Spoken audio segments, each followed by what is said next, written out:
आदरणीय महोदय, मैं आज इस सदन में एक ऐसे विषय पर बोलने के लिए खड़ा हुआ हूं जो हमारी राष्ट्र आत्मा से गहराई से जुड़ा हुआ है।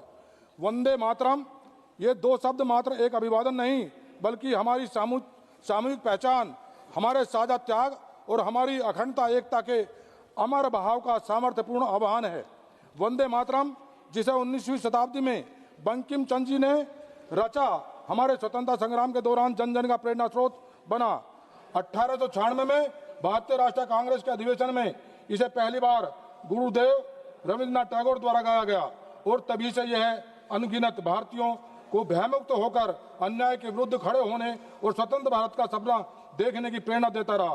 बंकिम बाबू के उपन्यास आनंद मठ से लिया गया यह काव्य हमारी मातृभूमि को केवल एक भौगोलिक सीमा के रूप में नहीं, बल्कि शक्ति, करुणा और समृद्धि की दिव्य प्रतिमूर्ति के रूप में चित्रित करता है। इसकी पंक्तियां हमारी धरती की उर्वरता, हमारे लोगों के साहस और हमारी मिट्टी की पवित्रता को सजीव कर देती है। माननीय महोदय, 1950 में संविधान सभा ने अपने सामूहिक विवेक से जन गण मन को राष्ट्रीय गान का दर्जा दिया, जबकि वंदे मातरम को राष्ट्रीय गीत के रूप में मान्यता प्रदान की गई।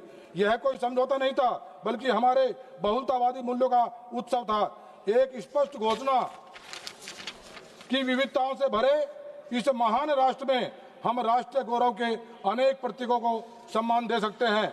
महोदय, मैं उत्तर प्रदेश की वीर भूमि, विशेषकर बागपत की पवित्र धरती पर मातृभूमि के प्रति समर्पण किसी ग्रंथ में लिखा नहीं जाता, बल्कि यह हमारे अस्तित्व, हमारी सांसों और हमारी धड़कनों में रचा बसा है।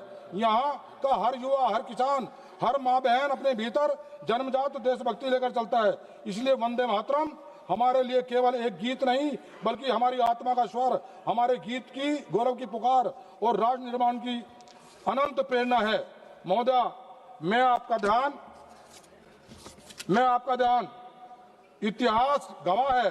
1857 10 मई 1857 मेरठ की क्रांति धरा, जहां से प्रथम स्वतंत्रता आंदोलन की शुरुआत हुई थी। ऐसे अनेक वहां के क्रांतिकारियों ने बलिदान दिया।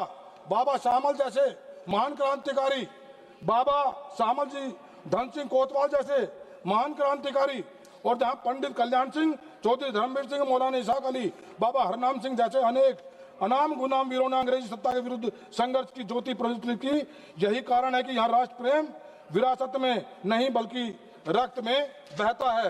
आज हम इस गौरवशाली सदन में वंदे मातरम पर पुनर्विचार कर रहे हैं, तो आइए इसे अतीत की धरोहर नहीं, बल्कि हमारी एकता में विविधता के जीवंत प्रतीक के रूप में पुनः स्थापित करें। इसका उच्चारण स्वैच्छिक देशभक्ति का भाव रहे, न कि निष्ठा की किसी कसौटी का आधार।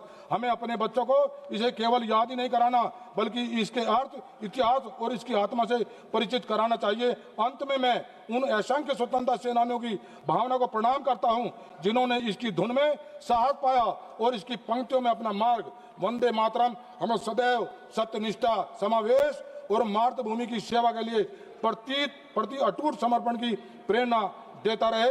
वंदे मातरम। जय हिंद। माननीय सदस्य श्री राजा राम सिंह जी।